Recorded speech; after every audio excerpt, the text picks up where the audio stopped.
And then one day Amazon was at my door and I hadn't ordered anything. And I opened it up and it was a book. And I went through a couple pages and my name was on there as an author. And I was like, what is this?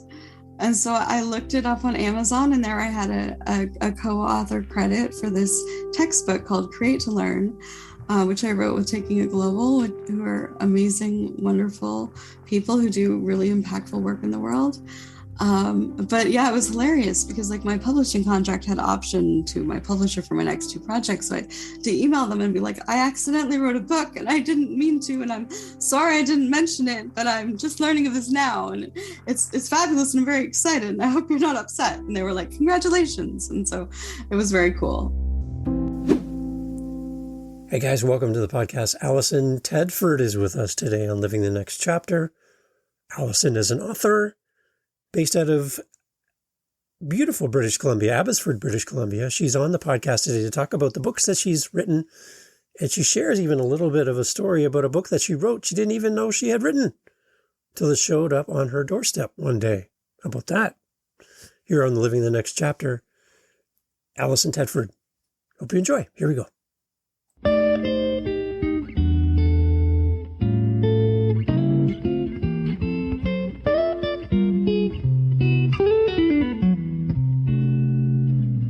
Hello, everybody. Welcome to the podcast. So happy to have everybody back. Alison Tedford is with me today. Alison is in Abbotsford, BC. I love British Columbia. Most beautiful place in the world. And I can say that because I was there once and never wanted to leave. Alison has written many books and comes with a lot of knowledge and experience. And what I'm really excited about as well, talking with Alison today, is a little bit about her history and just a good chance to meet Alison. Everyone, welcome Alison to the podcast. Alison, nice to see you. How are things with you today? I'm great. Thank you. So nice to see you. Yes. You are when we talked earlier, I remember having my notes, such a gentle person to talk to and so kind. And so anyways, that's how we're starting off. Everyone needs to know that about Alison right from the beginning. Alison, so happy to have you on the podcast to talk about what you're doing. But like I mentioned, I'd love to kind of hear a little bit about your story. And if you could kind of share with us a little bit about your background. And I'm quite interested to hear a little bit more about you and the history behind you and your culture as well. You. I am a Kwakiutl First Nation member, though my family lineage is actually Nakwita, which is a different group, but has been amalgamated over the years. And I am the great-great-granddaughter of a master carver and chief and cultural advocate named Willie Seaweed, and he made totem poles and masks and all sorts of art at a time where it was illegal because of the potlatch ban. And our community was relocated to Port Hardy in the 60s, and my family ended up branching out and coming to the mainland. My grandfather never moved to Port Hardy. He came to the mainland, but he went to residential school in Alert Bay, and where he was born and where one of my great-great-grandfather's famous totem poles stands. So over the last number of years, I've spent a lot more time reconnecting with culture and community. The pandemic provided opportunities for me to connect with a local cultural center and access language instruction and cultural teachings and elder services, which has been really awesome. I did an 80-hour yoga teacher training with them and got to learn more about my people and my community. So it was always part of my life growing up, but not as much as I would have liked. And I'm kind of making up for lost time and learning more as I go. And I've been working in Indigenous services for like 15 years. And it's something that's really near and dear to my heart, and a topic of a lot of my writing in publications and my upcoming book, which relates to business and reconciliation. But after over a decade of federal public service, I started a writing career, and I've written 5 books now.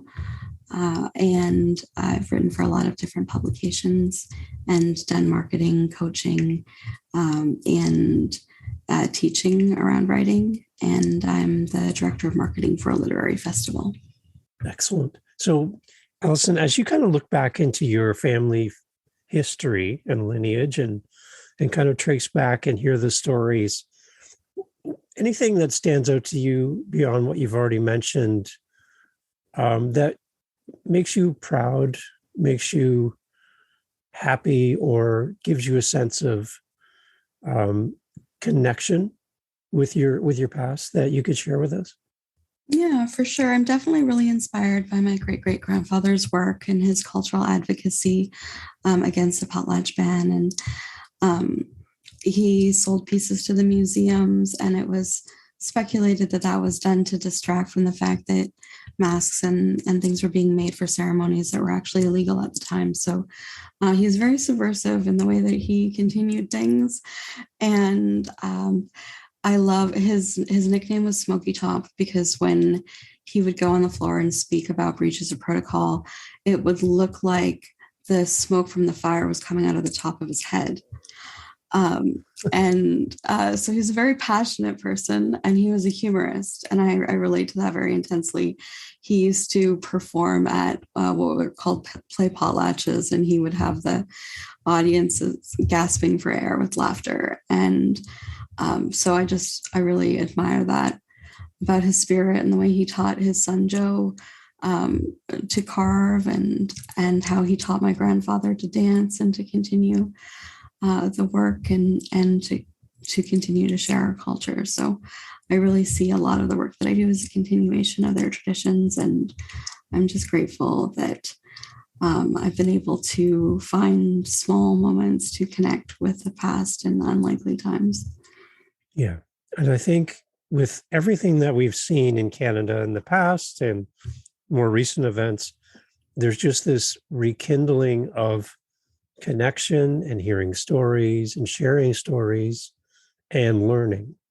And I think that's one thing that I know that I have really, like, I love anything to do with history, but when you can hear the stories that come from lived experiences and passed down knowledge, that's when I think we are all better as people, is when we can hear the voices of those that maybe haven't been heard or haven't been listened to from the past, and learn how we can be better people. I think there's so much we could do better in life, and to have someone share their voice, I think, is the first step. So thank you for writing and for continuing the creative side of your family in this way. It's amazing as an author that you get to share your writings and your voice with such a great audience, that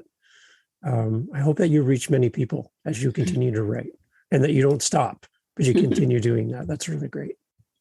Thank you. Yeah, it's really important to me. And it's been nice to get to watch my grandfather getting to interact with my work and provide feedback and his thoughts as he does what he does in the world, like consulting with museums and teaching the language and teaching dancing in his late 80s. I hope I'm that alive.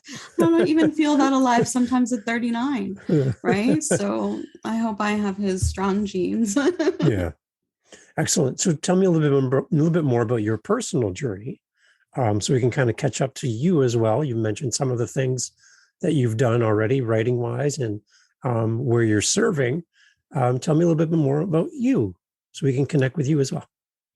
Sure. I'm a single mom of a teenager, and he's wonderful. And I live with some health challenges and disability, which has made my writing journey a little bit interesting. I've had to learn how to adapt so that I can continue to write, because I was diagnosed with a condition that causes my joints to dislocate. And the rheumatologist was like, you need to not type. And I was like, but I'm a writer. Like that's what I do. How do you propose I do that otherwise? And he showed me some pictures like, this is what could happen to your joints if you keep doing this. And I was like, oh, take that under advisement. But I found some good software adaptations and different structures and to be able to continue to do what I do. But yeah, I mean, I left government because of health challenges and also the implosion of their payroll system and a number of other factors. And I got to start this. I started this little business. It started as a mommy blog and grew into a marketing business that replaced my government salary. And so I went out on my own, and it's been a really great 6 years of getting to do all sorts of cool things and write neat things and meet interesting people. And I'm just excited to get to continue the journey. That's amazing. I'd love to hear that success story of leaving something and creating something and seeing it grow and replace your income. That's exciting, and that you have control over your day. You have control over how you want to grow and how fast and what you want to do. That's exciting. So let's share a little bit about your writings. Maybe go back to one of the first things you wrote. And I think you shared a story with me that you wrote something that you didn't even know you had written. Yeah. And you found out about it in a funny and interesting way. Can you share about that? Yeah. So I thought my first book was going to be a business book. I received a contract to write a business book for a local small press, and the book was called Chronic Profit, and it was due to come out in April of 2021. And over the course of the pandemic, one of my nonprofit clients, they said, we had a project we were going to make a bunch of videos, and because of the pandemic, we couldn't make as many videos, but we decided to do something in print to accompany it. And I thought it would be like a binder or something for teachers to use and reference. So I created a bunch of content for them, and they said they'd send me a copy when it was done. And then one day Amazon was at my door, and I hadn't ordered anything. And I opened it up, and it was a book. And I went through a couple pages, and my name was on there as an author. And I was like, what is this? And so I looked it up on Amazon, and there I had a co-author credit for this textbook called Create to Learn, which I wrote with Taking It Global, who are amazing, wonderful people who do really impactful work in the world. But yeah, it was hilarious because my publishing contract had option to my publisher for my next two projects. So I had to email them and be like, I accidentally wrote a book and I didn't mean to, and I'm sorry I didn't mention it, but I'm just learning of this now. And it's fabulous, and I'm very excited, and I hope you're not upset. And they were like, congratulations. And so it was very cool. But yeah, it was a very exciting thing. And Taking a Global sent a classroom set of the textbooks to my home community so that kids in my territory could learn from the lessons. It taught kids how to podcast or do music production or graphic design or how to do brand work. There was all sorts of really neat traditional and digital skills from Indigenous creatives. I love that. That's amazing. And I love that it's a resource that people can use. And I just love the story that it shows up at your door and you're like, what is this? Yeah, I wrote a book. What? Yeah. What? Well, it kind of took the pressure off because I was like, oh, I've got my first book launch coming up. And I was like, oh, my first book launch happened and I didn't even know about it. This one is fine. It's my second one. This is old hat already. It's been 12 days. You're a pro. I got this already. No problem. I can write a book I didn't even know I'd wrote. That's amazing. That's a great story, Alison. I don't think I've ever heard anybody say that before. So I think that's a first. That's quite unique. So you've continued to write. What is it about writing that interests you? Why writing? Why not painting or writing music? What is it about writing that serves you? I think that I think the words can be powerful. I think that oftentimes we can't find the words to describe our own experiences. And sometimes the things we read allow us to contextualize things, see things from a different perspective, really share someone else's writing and be like, this is the thing that I'm going through that I couldn't give voice to. Hmm. So that's something that's important to me. Also, I mean, I have a bit of a tremor, so my art would be very abstract. Yeah. I mean, I did music. I did choir in high school, and I really enjoyed that. But writing is something that I always had a notebook as a kid, and my grandmother would bring me to her neighbor's house so that I could share my latest poetry or short stories with the nice old lady next door. And I entered writing contests. And when I was in the hospital, my choir teacher brought me the very largest journal I've ever seen in my entire life. So it's always just kind of, I feel like it picked me in a lot of ways. And I mean, we moved a lot, so I didn't have a lot of friends, but I always had my notebook. So that was something that came with me regardless. So you kind of mentioned a little bit about finding your voice. How important is that to find your voice as an author? And do you have any suggestions for people listening on how to find your voice and how to cultivate that? I think sometimes it can be really intimidating to sit at a computer and stare at a blinking cursor and be like, I don't know what to say. Sometimes I find that even just talking at my computer helps. I'll turn on the voice to text, and obviously I need to clean that up. That was actually the funniest part of writing Chronic Prophet. I was very, very intimidated by the whole process, and I had a book deadline of I had to have 9,000 words in by a certain date, and I procrastinated because I was terrified until like the day before, and then I had to sit and write 9,000 words. And so I dictated the whole thing in my room, and then I went through the guidelines from the publisher to see like what kind of font do they want, what kind of format is it, and they gave me a handy checklist. And the first thing on the checklist was do not dictate your book. Uh-oh. I was like, oh, I hope they mean don't just give us a raw transcript and don't edit this thing. Because I did turn it into real writing, but it was a little bit of a moment of terror. And I highly recommend spreading out 9,000 words over more than 2 days, because that's a lot. I write about 750 to 1,000 words an hour if I have the research available and everything. But I don't ever want to do that again, and I definitely don't recommend it. The one thing I like to ask authors too is there somebody that inspires you? Is there somebody you like to read or that you look up to as an author? I would have to say one of the people that I admire a lot in terms of my writing world was one of my first blog editors. She went by the pen name Magnolia Ripken, and her name was Inga Cruz, and she was the executive director of the Legion, actually, in British Columbia. And then she retired when she got cancer, and she wrote kids' books, and she edited, and she mentored a bunch of writers like me. Nice. It's nice to have somebody to kind of look up to and maybe learn from, and even maybe in some way pay honor to by copying some of their style or adapting some of how they write into your writings and carrying that forward for them, right? I love that. I love to kind of see, I'm a musician, so I love to capture and listen to other musicians and pick out little pieces of what they do and try to blend that into what I do.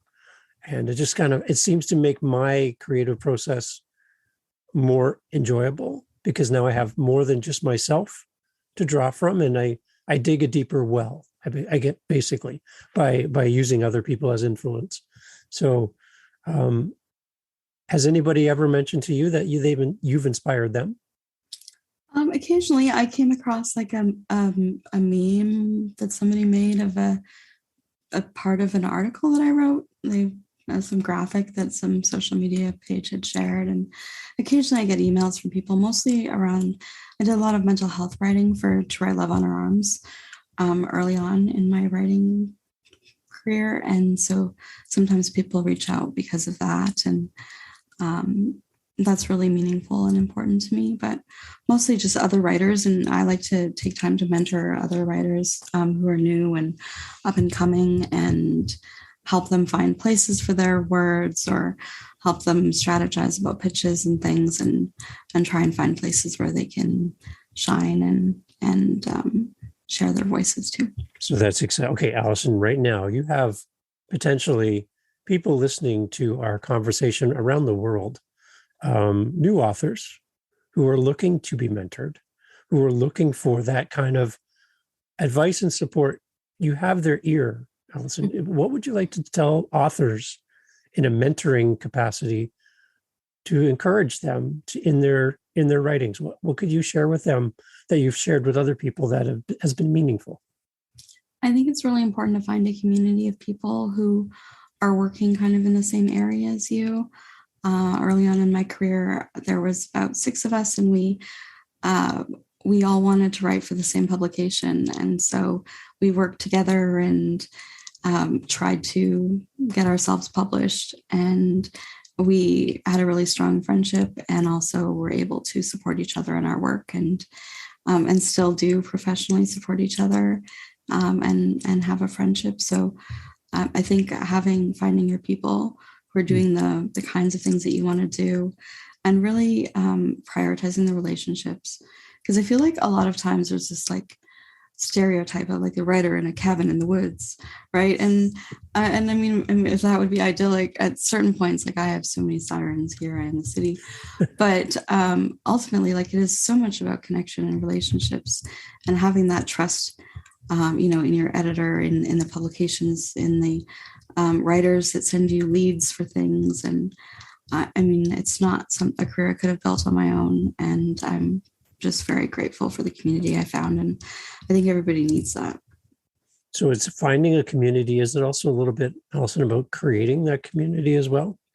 Yeah, I think that it's important that, like, if you can't find a community that is doing what you're doing, to start creating it and start finding people and start reaching out. I mean, I find Twitter is one of the best places to find people who work on similar topics, and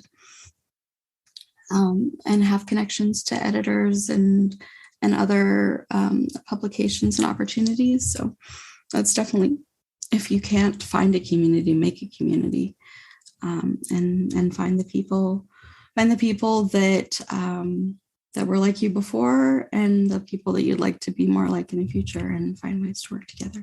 Excellent. Okay, so tell us about the most recent thing that you've written, and something that we like to share with the audience about, the story behind what you're working on, what you've just finished. I am currently in the editing phase of a book about business and reconciliation. And it's something that is near and dear to my heart, in terms of looking at how Indigenous people and Indigenous communities can work with industry, and how industry can be in relationship in a different way. And ultimately, when the grave sites were confirmed at Kamloops Residential School, I had brand owners who were reaching out asking, like, what should I say? Should I say something? Do I have a role in reconciliation? I, make clothing, or I, do whatever. And I don't know if I have a right to speak to any of this, or what would be appropriate. And so I was like, there's a whole call to action all about you in the TRC. So yes, you do have a role, and, this is what it is. And so I thought, I would love to be able to create something that's accessible for people to be able to find ways that they can contribute and do the right thing in the way that they would like to, and to connect and work together towards a better future. Okay, so can we pause on that for a second, Alison? Is there something, again, as people are listening, is there something that listeners can do to help get one step closer to reconciliation, and to recognizing and owning the history that we're uncovering here in Canada, that, to be quite honest, is quite horrifying and disturbing and disappointing all at once? Is there something we can do? I think it's important to learn the history as much as possible. There's a lot of denialism, people saying that, it wasn't that bad or was appropriate to the standards of the day or it didn't happen at all. Mm-hmm. And where possible, if you're able to shut those conversations down so that an Indigenous person nearby doesn't have to listen to that or deal with it, that's very helpful, because it's pretty traumatic to listen to somebody deny your community's history, your family's history, and to, where possible, donate to organizations that are working actively to address the impacts downstream, whether that's providing support to survivors directly emotionally, or whether that's doing cultural revitalization work to revitalize languages that were not allowed to be spoken. Yeah, exactly. So those are the pieces, is like, give what you can, learn what you can, and share what you've learned. And to just be witness to it. And if somebody feels like sharing their story with you, to take the time to listen and to be respectful of somebody's lived experiences. It's interesting because even at the beginning, when we started talking, you were mentioning some of your family history and some of the things that were not legal to do. Mm-hmm. And it's like, okay, where did that come from? That this ritual or this practice or this thing is not legal to do anymore. I don't understand how that becomes enforced. That, to me, it doesn't make any sense. Yeah. Looking at it from this side of 2022, how that's even a thing, but it was, right? Yeah, it was wild, because I think it was categorized as being something that was unproductive because it looked like dancing, but it was like our economy and our vital statistics. It was how people, like, all of the business of living happened in those spaces.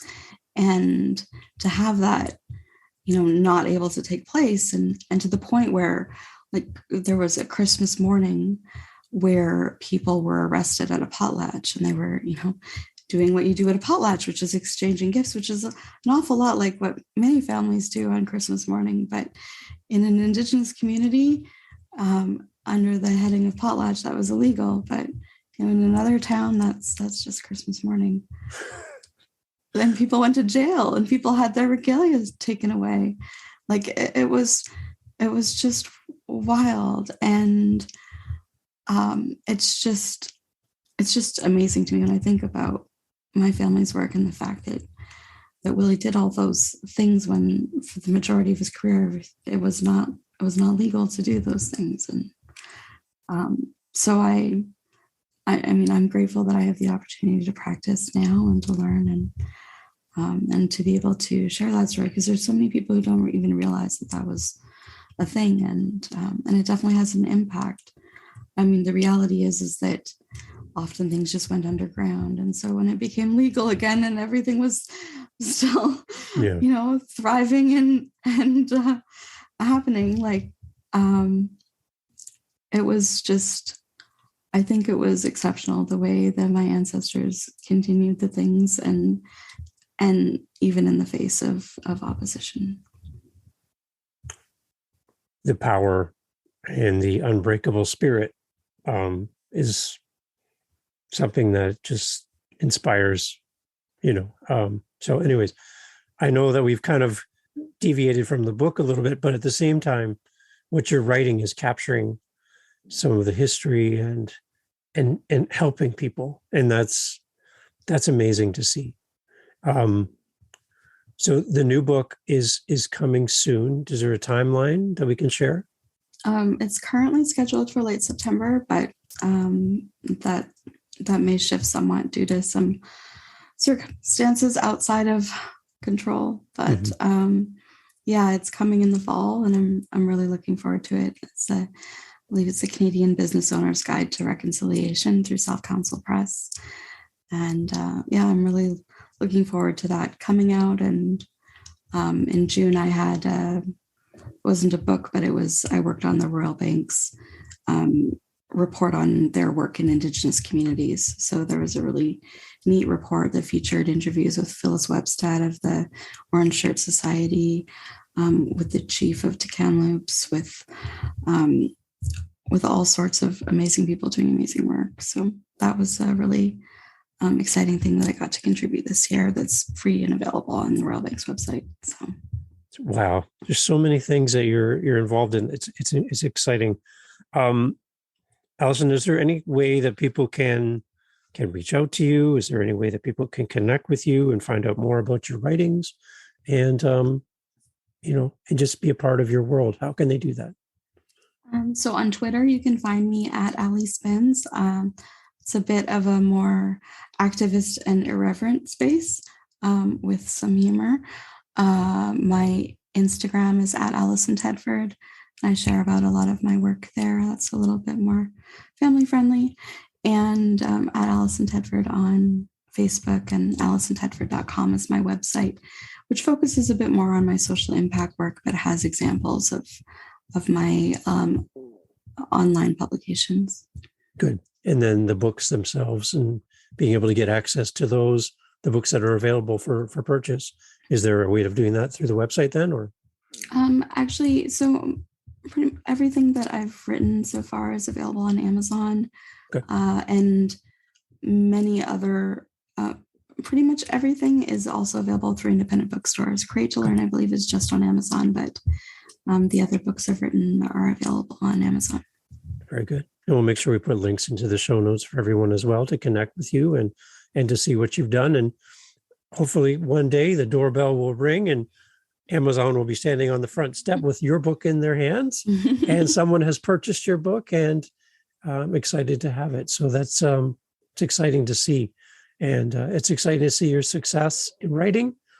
I wish you well, and that you continue to keep writing and keep sharing your story and your heritage, because I think more and more people need to hear it. More and more people need to appreciate it and share it. I think that's really important. Thank you so much. Excellent. Everyone, thank you so much. This is Alison Tedford. Again, beautiful British Columbia, and we're so happy to have you as part of the podcast and part of our conversation today. So thank you so much. Thank you. Excellent.